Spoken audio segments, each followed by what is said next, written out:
दोस्तों, महाभारत की महागाथा में एक ऐसा चरित्र है जिसकी उपस्थिति ही युद्ध के परिणाम को बदल देती है।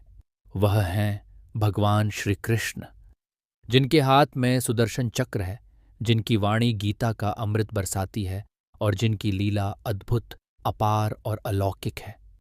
कृष्ण का दिव्य स्वरूप और महिमा। भगवान कृष्ण विष्णु के अवतार महाभारत के केंद्र में एक ऐसे मार्गदर्शक, मित्र और नीति के ज्ञाता के रूप में खड़े हैं, जिनकी शक्ति केवल शारीरिक बल में नहीं, बल्कि उनके अद्वितीय ज्ञान, दूरदर्शिता और रणनीति में भी निहित है।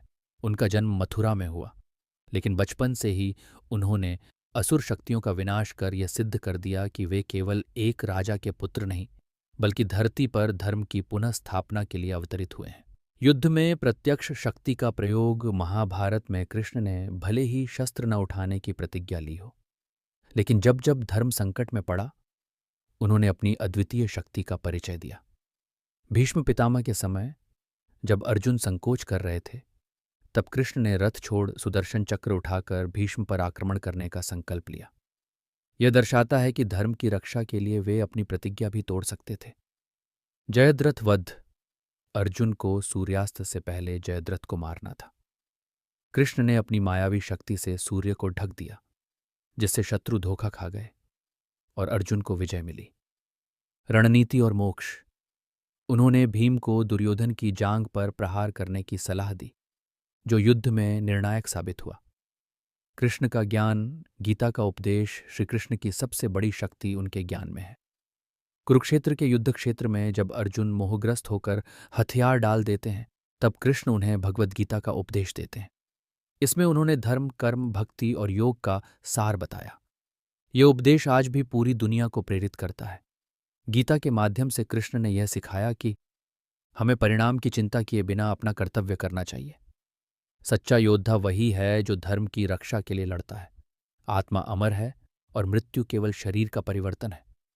महाभारत में कृष्ण ने कई अलौकिक शक्तियों का प्रदर्शन किया। मायावी रूप।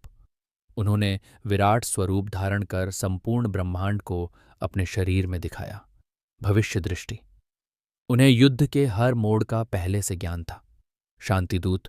उन्होंने पांडवों और कौरवों के बीच शांति स्थापित करने का प्रयास किया, और जब असफल हुए तब युद्ध की तैयारी में पांडवों का मार्गदर्शन किया। धर्म स्थापक और नीति निर्माता। कृष्ण की शक्ति केवल युद्ध जीतने में नहीं थी, बल्कि धर्म की स्थापना और न्याय के संरक्षण में भी थी। उन्होंने हर परिस्थिति में सत्य और धर्म का साथ दिया। शिशुपाल का वध, जरासंध का अंत, पांडवों को कठिन समय में सहारा देना, ये सभी उनकी अदम्य इच्छा शक्ति और अद्वितीय नीति के उदाहरण हैं। महाभारत के अंत में जब युद्ध समाप्त हो जाता है और पांडव सिंहासन पर बैठते हैं, तब भी कृष्ण उन्हें विनम्रता और धर्म पालन की शिक्षा देते हैं। वे बताते हैं कि सत्ता और विजय क्षणभंगुर हैं, लेकिन धर्म, करुणा और सत्य ही अमर रहते हैं। महाभारत में भगवान कृष्ण की शक्ति केवल उनके चमत्कारों में नहीं, बल्कि उनकी बुद्धि, रणनीति और धर्म के प्रति अटूट निष्ठा में निहित है। वे न केवल पांडवों के मार्गदर्शक थे, बल्कि संपूर्ण मानवता के लिए प्रेरणा स्रोत हैं।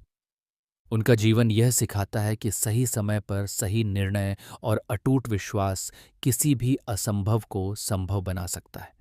जय श्री कृष्ण। अगर आपको यह वीडियो पसंद आया तो इसे लाइक करें, शेयर करें और सब्सक्राइब करें। अधिक अद्भुत कथाओं के लिए जुड़ें। गुरु कृष्णा 65 बेल आइकन दबाना न भूलें।